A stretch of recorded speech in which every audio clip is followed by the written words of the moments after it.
Hey, everybody, are you consistently cashing with your DFS cash games? If you're not, then you're in the right spot right now because we're going to break down week one in the DFS lineups on DraftKings, and it's coming up next.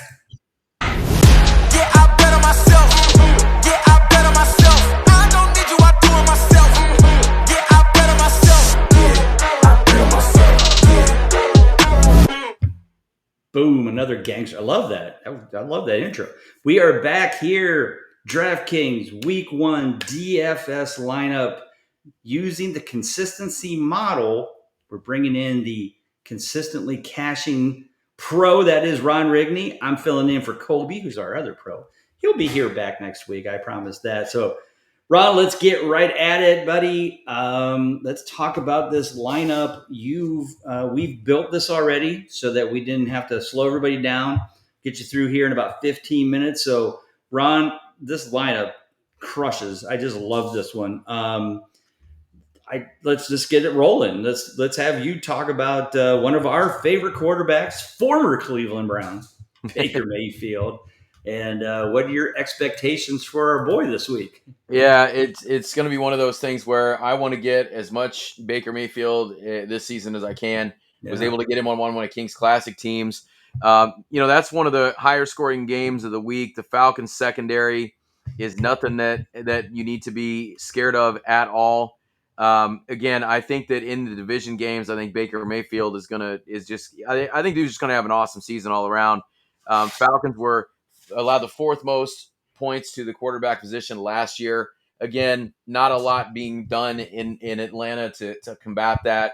He's right there at 6,600. And when you look at the other quarterbacks around those price points, again, everybody has that week one kind of discount, I guess. Not got too many players that are too terribly expensive on this slate, especially. And I think that 6,600, with you look at the rest of the build, I think it fits in pretty nicely there. I mean, you could go up to 7,000 and go with Jaden Daniels or go with Joe Burrow, which I think is another solid play this week. But again, I felt really comfortable about Baker Mayfield with the weapons that he has in that receiver room, one of the better overall receiver rooms in the league. And again, with that salary, it's hard to pass it up. I think the other thing that people forget is how bad Tampa Bay's pass defense is and has gotten. Yeah. They drafted two rookies to fill the gaps. The two rookies didn't make the starting lineups. They're still not as good as the two that were there before, and they were bad. I know Tampa was one of the worst last year against the pass, which is why Baker Mayfield had to throw a lot. I see the same thing happen this week. I think 23.3 is pretty low, if you want my opinion, for their projected. I think he easily can hit 30. I think he can do 3 touchdowns. I think this is going to be a big shootout. I'm definitely all about this. I love that. Let's move on to the running back position, and certainly one of our favorites, always consistent, just puts up the numbers. Yes, I know his team is going to stink. They're shooting, they're playing so that Archie Manny's grandson can be drafted by the same team he started with back in the 70s, which may not be a good thing. It may bring back, his dad may have bad memories of being in New Orleans and how bad they were, but I think they're playing for Arch, but I don't think Arch proved anything against Ohio State that he's worthy of that pick. So maybe he has to improve. Well, of course, we're talking about Alvin Kamara at 6,300, a pretty good deal when you realize that doesn't even make the first screen. My goodness sakes, they have Breece Hall at 6,400. So Alvin Kamara at 6,300 is a deal. And again, looking at the projected average fantasy points, 19.6, so low. Why? Because he's playing on the road, he's playing at home against a bad defense in the Arizona Cardinals, and his average is 24.94, basically 25 points over the last 3 years, perfectly consistent in that game script, game scenario.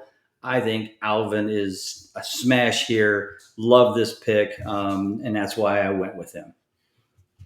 Yeah, and he's by default kind of the guy that's going to have to carry the offense. I mean, you've seen that quarterback room. It's not a sign of positivity when you wait that long to be the last team to say, hey, this guy's going to be our starter. So as long as Alvin Kamara is healthy, the Yeah. targets are going to be there, the carries are going to be there. He's just kind of that guy. And again, in a good matchup against Arizona.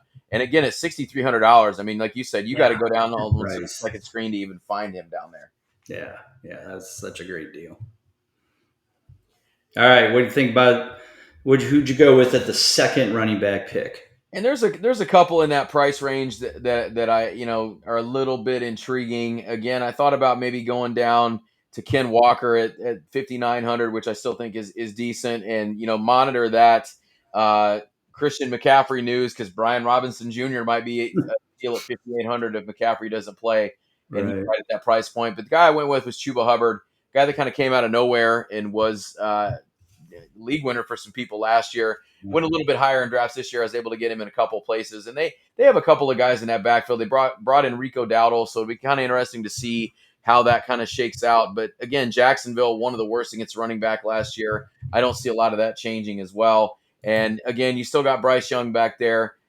Not really sure what we quite got out of him. Saw some improvement as the year went on, but I think that they're going to have to establish that run game, and I think Chuba Hubbard's the guy to do that. Again, $6,000. It's hard to argue with that value at that price point. Yeah. Interestingly enough, again, using our tools on the Big Guy Fantasy Sports site, using what I call the historical consistency report. Chuba Hubbard last year on the road, which he's doing here against Jacksonville, against a bad defense, against the run. Jacksonville was pretty bad last year. 23.2 fantasy points, 2 for 2 in the consistency last year. So actually had a pretty good year, against on the road. So they like to rely on him, take the pressure off Bryce Young, run him a lot. They usually give him 15 to 20 carries at least. So definitely love that. So the next guy that first wide receiver, just tailing along with Mr. Mayfield, is our good Mr. Consistent friend, Mike Evans. Great stack here with him.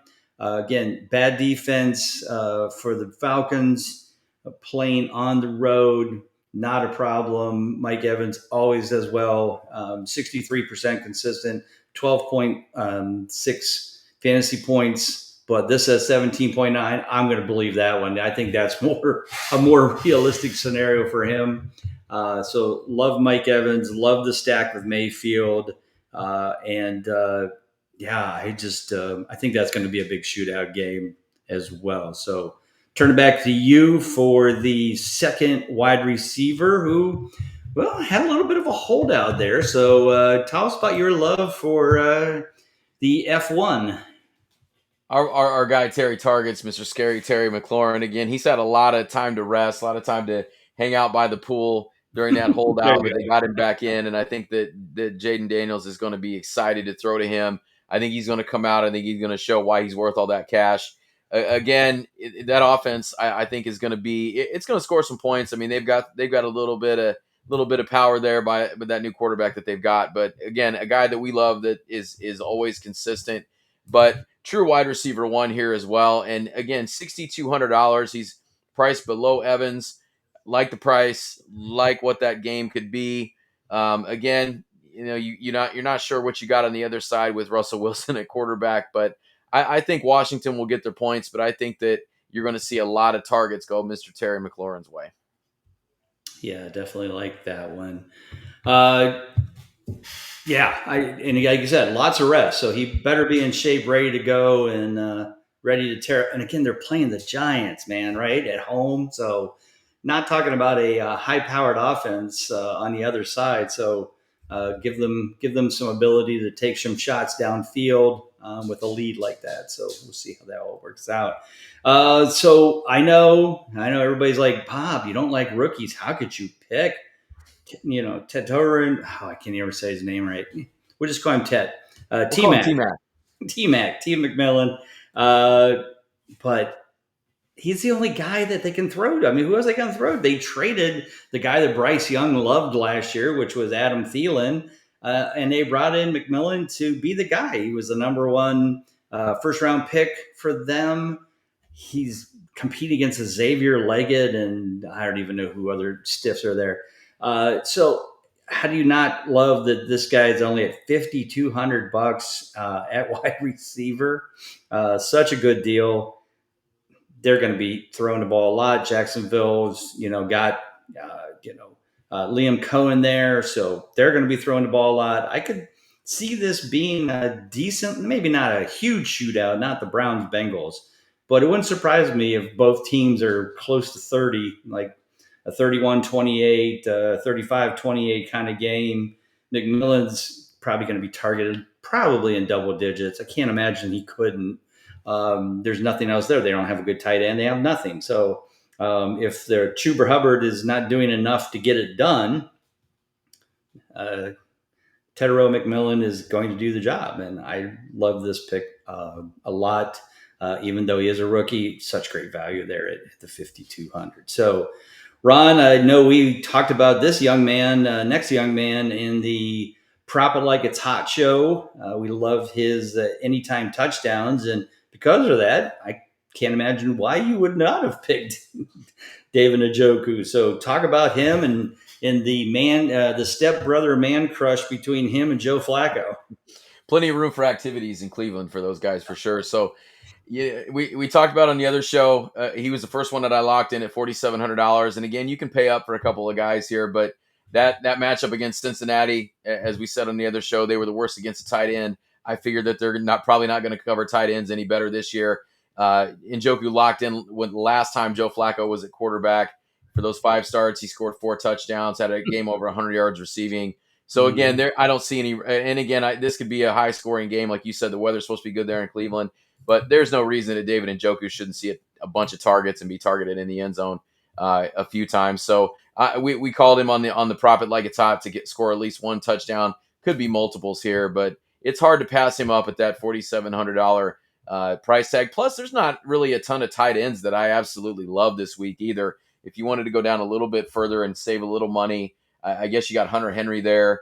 If you want to pay up a little bit more, George Kittle's not bad, but I think Njoku with the rest of this lineup build at $4,700 is right there in the middle.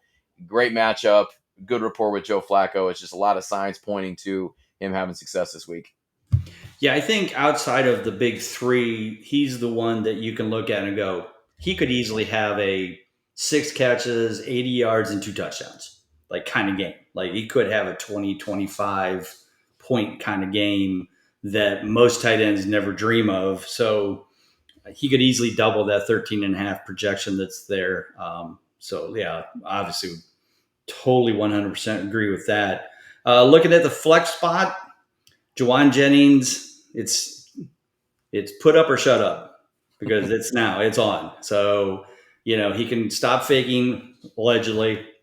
His calf issues, even though San Francisco has a lot of those problems, hamstring issues, whatever the case may be, he needs to get out there and perform. Seattle's a good spot. They're playing in Seattle, so shouldn't have a problem. Obviously, they have a roof there but still should be. It's supposed to be pretty good weather there. He's pretty much all they have. Ricky Pearsall's on the other side. Pearsall may see more targets because Jennings has, quote, was injured during preseason, but he got some extra incentive money. I think they gave him $3 or $4 million in extra incentives. So guess what? If you got incentives, that means you got to go out and earn them. And this is the time to do it. And so I think it's a great spot to put him in flex, $4,900, a fair price, not horribly expensive, not terribly cheap. And so I think it's a great spot for him, and I think he's going to have a nice week. I think 14.2 is a good scenario for him. If he hits that, great. If he gets more, then fantastic. But we'll go with that for now. So, Ron, take us through the last one here. Your defensive pick. So, when we look at the Patriots defense, when we look at what Bill Belichick was really good at doing over the years, he was really good at taking away your better weapons. That was one thing that he could always scheme for and always figure out. Mike Vrabel there in New England is a disciple of that Belichick coaching tree, and I don't see any reason that Mike Vrabel doesn't have this defense just firing on all cylinders and taking out Brock Bowers and Ashton Genty. There'll be a little bit of fantasy goodness there for both of those guys because they're just too good. But I think that defense is going to get after Geno Smith. There's not much past those two guys. So if they can limit the damage there, I feel like they can get after it. They can get a few sacks here and there. Geno Smith had the one nice season in Seattle, kind of tailed off a little bit after that one. But I just think that, again, it's at home. It's Vegas traveling across country. Yep. It's two guys you got to worry about. And that, again, Mike Vrabel and that Patriots defense, it seems like just like a match made in heaven that they go together. So at that price point, again, we left a little money on the table, so you can pay up a couple spots. But defensive matchups this week, I mean, you could have the one that everybody's going to go with is going to be Tennessee at Denver. Again, even though we're building cash lineups, you want to try to have a little bit of differentiation in your lineup. So I think we were able to do that in a couple spots, especially here on defense. Yeah, no, I totally agree. Lots of good stuff there. So, all right, Ron. Well, love this lineup we built. Definitely excited about getting this into my queue and putting that in for me as well, and makes a little cash this week to get ready for my trip to the Ohio State away game in Seattle, Washington. So, folks, you're out there in Seattle. I'll be out there September 27th. Check me. Give me a holler. Ron, tell everybody where they can find you on the Twitter machine and, of course, here at Big Guy Fantasy Sports. I will definitely not be in Seattle. I'll be right here in Florida where I'm always at, but that's where okay. you should be. Yeah, no reason for me to go to Seattle. At X, at Ron Rigney, find me over there. Find all the good stuff we got over at Big Guy Fantasy Sports. We just did the Profit Like It's Hot a little bit ago. I'll be back on the Profit Like It's Hot next week with Colby, so we'll be throwing both of these out to you Friday night, Saturday. We'll get that stuff out. All the great articles over at BigGuyFantasySports.com. All the consistency, of course. Just getting you ready for week one. We got a game going on right now. I just got an alert. Justin Herbert has a touchdown. So got the Chargers on the board there. So if you got Quentin Johnston, which you probably didn't start him if you do, but if you got Justin Herbert, at least you got a touchdown early on here in that game. All right. Yeah, no. Definitely look forward to jumping on that one, watching that. As always, you can find me on Twitter at Bob_Lung. And once again, thanks everybody for hanging out with us here. Week 1 DFS on DraftKings. That's Ron Rigney. I'm Bob Lung. Take care. God bless. We'll see you soon. Yeah,